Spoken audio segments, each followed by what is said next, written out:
No podemos tener a nuestros niños sin estudiar.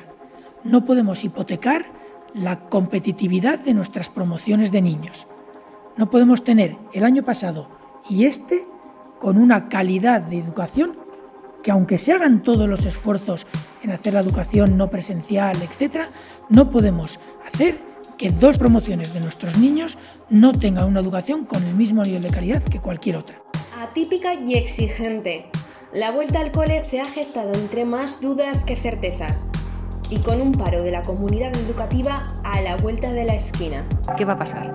A lo largo del curso es probable que prácticamente todos los niños de una u otra manera lo tengan, pero porque a lo mejor lo han tenido durante el fin de semana, se han contagiado durante el fin de semana en una reunión familiar o por la tarde en el parque o con un compañero. No se sabe porque el virus está en cualquier sitio. Hoy en Coine TV ponemos el foco sobre el regreso a las aulas.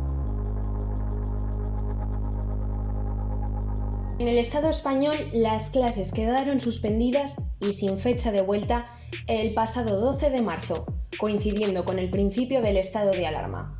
No fue el único y tampoco lo ha sido en poner en primera línea la educación presencial desde septiembre. Francia abrió todas las escuelas públicas el pasado 1 de septiembre, pero ya en mayo 1 de cada 5 niños volvió a las aulas después de 2 meses con lecciones online. Italia fue el primer estado en cerrar las aulas. La apertura se decretó el 14 de septiembre, manteniendo lo virtual como una segunda opción válida. La medida estrella es la denominada Mesa de Ayuda, un servicio para solventar dudas y prestar ayuda a familias vía online o telefónica. En Alemania, la vuelta se organizó de forma gradual. Comenzó el 3 de agosto en 16 Länder. A principios de septiembre le siguió el resto. La mascarilla no es obligatoria durante la clase, pero para no compartir material, las escuelas gestionan el aprendizaje a través de la nube. Reino Unido también siguió una vuelta gradual, que finalizó el 7 de septiembre. No hay obligación de llevar mascarilla y cada colegio impone sus propias reglas de comportamiento.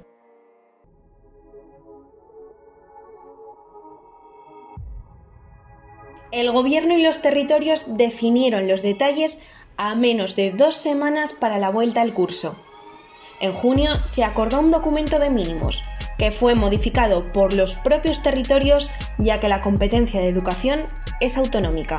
Buscamos la presencialidad de todos los alumnos y alumnas en todos los niveles y grupos. Los centros educativos, además, se mantendrán abiertos durante todo el curso escolar, asegurando los servicios de comedor, así como apoyo lectivo a menores con necesidades especiales o pertenecientes a familias socialmente vulnerables, siempre y cuando la situación epidemiológica, obviamente, lo permita. Algunas de las medidas acordadas con los gobiernos territoriales fueron el uso de mascarilla, distancia de seguridad o la ventilación de aulas. Si las medidas de prevención que se han establecido en los colegios, que son muchas y en principio deberían ser eficaces, podría ser que la transmisión dentro de los colegios fuera mayor de lo que se esperaría en la comunidad. Y en ese caso tendría que actuarse directamente en el colegio, o bien controlando los brotes en aulas o en cursos concretos, o bien en ciclos completos, o en situaciones muy particulares. Esperemos que se dé lo menor posible, pero en algunas situaciones podría ser incluso necesario cerrar algún colegio o algunos colegios.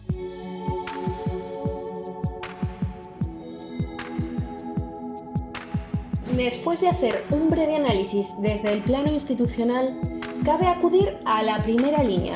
¿Cómo se ha tomado la comunidad educativa esta vuelta al cole?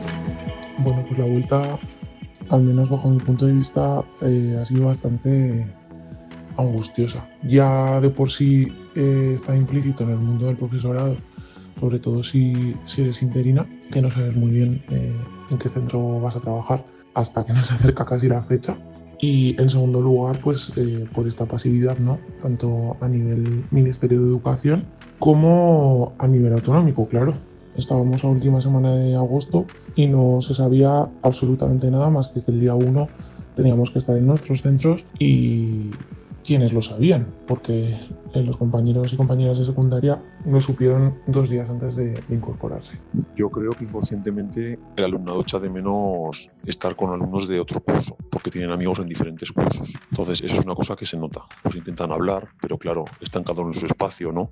Y es una cosa que, pues bueno, han asumido y asimilado muy bien, y la verdad que a mí como profesor y al resto del profesorado nos ha impactado la verdadera adaptación que lleva la niñez, ¿no? Pues todo lo que es grupos colaborativos, tertulias dialógicas, mesas donde se reúnen varios alumnos para debatir, reflexionar, pues no se pueden hacer a día de hoy. Entonces tienes que inventártelas para crear otro tipo de espacios de compartir conocimientos y de, aunque no sea una enseñanza individualizada, por así decirlo, las típicas clases magistrales. Entonces, desde el punto de vista del profesorado es un poco complicado. Tienes que adaptarlo y buscar nuevas fórmulas. En el caso de Aragón, apenas separaron días la salida de fase 2 con el regreso a las aulas.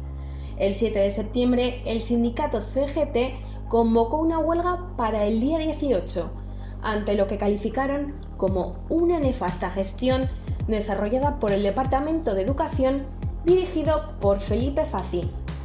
Un paro que se repitió en diversos territorios del Estado.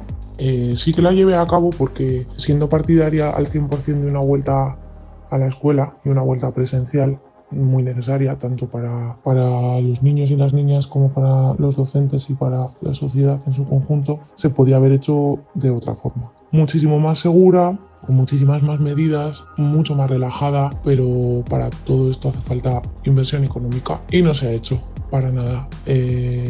Aparte de eso, no hablemos ya del material que se supone que nos proporcionaba la DGA, como mascarillas, geles, alfombras, termómetros. Entre otras cuestiones, el sindicato criticó la falta de cultura preventiva del Departamento de Educación, es decir, aspectos como el reparto de mascarillas FFP2 entre el profesorado, bajada de ratios o habilitación de otros espacios para impartir clase. Considero que la administración sí que nos ha dotado de ciertos materiales. Es verdad que no llegaron el día 1 de septiembre que tenían que llegar, pero también yo creo que cada uno debemos de pensar cómo ha sido la situación desde que empezó la pandemia y cómo ha habido retrasos en todos los ámbitos respecto a administraciones e instituciones. Entonces yo creo que en determinadas ocasiones hay que tener cierto nivel de empatía. Por supuesto, tienes que gritar bien fuerte para que te oigan. Tienes que juzgar sabiendo la información o conociéndolo, no prejuzgar, y puedes criticar. Pero yo creo que todo esto debe ser constructivo.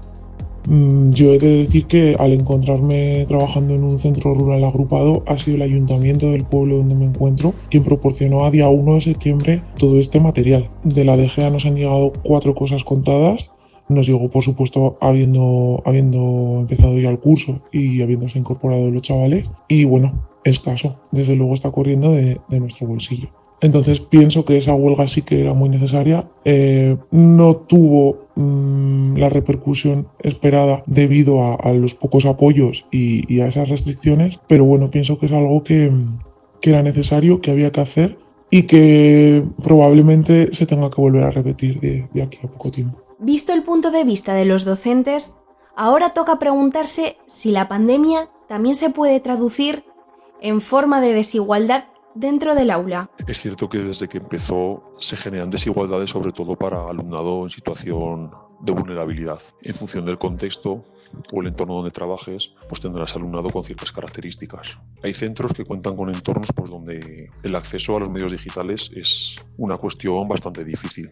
De hecho, determinados centros, incluso la administración, ha llegado a dotar a familias de tablets PC. Bueno, mi percepción es que una situación de pandemia acrecenta las desigualdades sociales en general, y eso se ve reflejado también en las aulas. Cuando llevas a cabo un rastreo escolar te das cuenta de que las niñas y niños no tienen las mismas oportunidades. Al final, a nivel de recursos humanos y recursos materiales, siempre un centro privado te va a proporcionar muchos más, incluso a veces desproporcionados, como es el caso de los centros que reparten hasta 3 mascarillas al día nuevas, y luego tienes otros centros pues, que no tienen espacio ni para parcelar un patio de niños, que no deberían juntarse las diferentes burbujas de convivencia estable.